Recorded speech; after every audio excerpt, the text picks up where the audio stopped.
3 वर्ष सादा बाबा बित्नुभयो। मेरो आमाले नाङ्ले पसल बदम 12-13 वर्षको मेरो भयो, किडनी फेल भयो।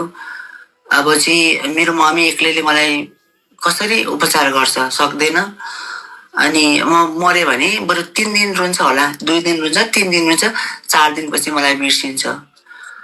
मम्मीलाई गाह्रो त हुँदैन भन्ने हिसाबले मैले पेट्रोल लिएर आएर खनाएर आफूलाई के गरेँ। अनि 6 महिना वर्ष दिन हस्पिटल भर्ना बसेँ। त्यो मम्मीले मलाई मेरो हातहरू केही नचल्ने, मेरो केही नचल्ने, मेरो टट्टी पनि धोइदिएको। मेरो अब 15-16 वर्षको उमेरमा छोराको टट्टी धोइदिने आमा होइन, कति महान। ओ माई गॉड। अब चाहिँ यसो लाग्छ कि मेरो आमाको लागि म के चाहिँ गरौँ, म कसो गरौँ, म के गर्न सक्छु। मेरो गर्न सक्ने केही क्षमतै छैन, र पनि तारै झारिदिउ जस्तो लाग्छ। के गर्न सक्दिनँ, झारिदिन्छु, तारा पनि झारिदिन्छु, खोला पनि उल्टो बगाइदिन्छु, तर सक्दिनँ। मनले मात्रै हो क्या, हिम्मत त छैन। यस्तै हो रहेछ कि लाइफ। आफ्नो समय मम्मीको लागि सोच्नु नै सबैभन्दा ठुलो राम्रो सन्तान हो कि तपाईँ। अब त म मम्मीको लागि सोच्नु, मम्मीलाई दुःख हुन्छ, मैले गरेको कामले मैले कुनै नराम्रो कामले गरेर मम्मीलाई दुःख हुन्छ भने नि, त्यो काम त यसो हेर्दा पनि हेर्दिनँ। तपाईँले जुन काम गरिसक्नु पनि त्यसले दुःख भयो मम्मीलाई, अब त्यो काम कहिले पनि। मेरो मम्मी त रात दिन रुनुभयो। कहिले नसोच्नु होला तपाईँ यति राम्रो कलाकार हो तपाईँ होइन। तपाईँले जुन मलाई आशीर्वाद दिनुभयो नि, ब्लेसिङ्स दिनुभयो नि, त्यो तपाईँलाई पनि लागोस् मेरो साइडबाट। मैले तपाईँ त्यसको हकदार हुनुहुन्छ क्या? तपाईँ त्यसको हकदार हुनुहुन्छ। Thank you so much, thank you. म कोसिस गर्छु मेरो लाइफमा राम्रोको लागि। तपाईँसँग भेटेँ, मैले कति कुराहरू सेयर गरेँ, कति धेरै कुराहरू।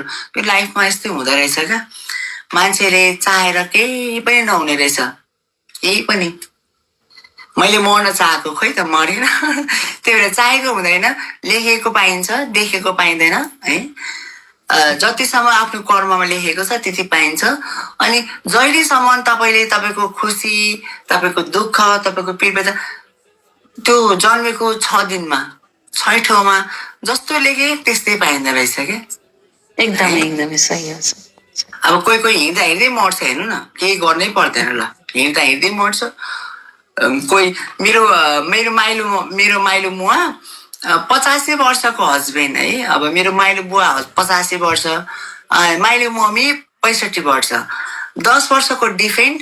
अनि बुवालाई चाहिँ एकदमै बिमारी क्या। अनि राति 2 बजे 3 बजे उठाएर एउटा मेडिसिन खुवाउनु पर्ने। एक दिन कस्तो भएछ, बुवा सुत्नु भयो, मम्मी पनि सुत्नु भयो। अनि 3 बजी सक्यो मेरो, किन मलाई यसले औषधि खुवाउँदिन आज भनेको।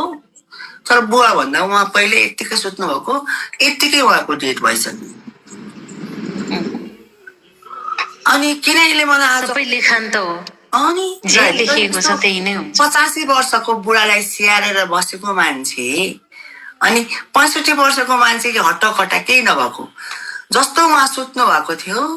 उहाँको लास हामीले त्यस्तै बाहिर निकाल्यौँ। त्यो अब सिधा नहुने रहेछ नि त, सिधा त नहुने रहेछ। यतिकै हामीले लगेर त्यो गऱ्यौँ भने सम्झिँदा त कति दुःख लाग्छ नि त माइलो मुवा। अहिले मेरो हजुरबाको 6वटा दाजुभाइ मध्येमा मेरो बुवा कान्छो सबैभन्दा पहिला मेरो बुवा बित्नु भएको। मेरो बुवा कान्छो सबै है, जे लेखेको छ त्यही हुन्छ। तपाईँको पुनर्जन्म पनि नि, तपाईँको पुनर्जन्म तपाईँले चाहेर थोरै तपाईँ आफूलाई सच्याउन सक्नुहुन्छ त। म त अब उद्देश्यको लागि मरे भने त म मान्छेको जुनी कहिले पनि नआऊ, मलाई यो मान्छेको जुनी कहिले पनि नदियो है भगवान। यो मनुष्यको जुनी ठिक होइन। नदेखिन्जेलको को देखेपछि माया लाग्छ। अनि माया लागेको मान्छे चटक्कै मुखमा आगो लाउँदा झन् कति के होला भन्नु न भगवान। म त सोच्न पनि सक्दिनँ।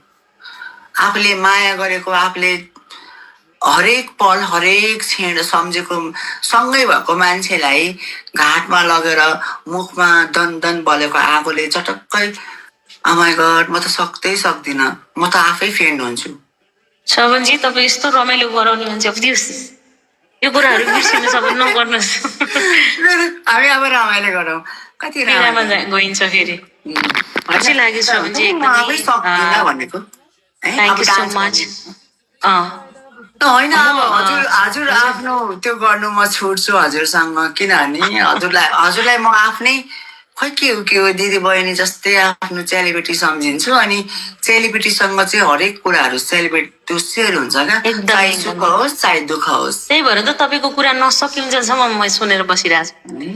अब योभन्दा अगाडि लाँदिनँ म लु चेलीबेटी हुनुहुन्छ है। Thank you so much Shravanji. यसरी नै हाँसिरहनुहोस्। कहिले पनि दुःख भनेको त घाम छाया जस्तै हो दुःख र सुख होइन। तपाईँलाई के सिकाउनु पर्छ तपाईँ उल्टै यति राम्रो उ गर्नुहुन्छ होइन। घाम छाया हो आउँछ जान्छ होइन। यसरी नै कहिले पनि आत्तिनु हुँदैन। सबैको जिन्दगीमा हुन्छ। हामीलाई लाग्छ हाम्रोमा मात्रै छ भनेर होइन सबैकोमा हुन्छ होइन। सबैको त आफ्नो सबैको हुन्छ देखिँदैन। कसैलाई सन्तान नभएर दुःख हुन्छ कसैलाई भर हुन्छ कसैलाई सम्पत्ति धेरै भएर कहाँ राखौँ लौ न कहाँ लुकाउँ भन्ने हुन्छ कसैलाई नभएपछि आज के खाऊँ भोलि के खाऊँ अहिले त खाएँ अब एकछिनपछि के खाऊँ होइन। यो जिन्दगी यस्तै हो यस्तै हो यसैमा रमाउनुपर्छ। Thank you so much Shravanji. तपाईँ धेरैजनाको तपाईँ एकदमै ऊ हुनुहुन्छ मलाई मन पराउनुहुन्छ धेरैजनाले।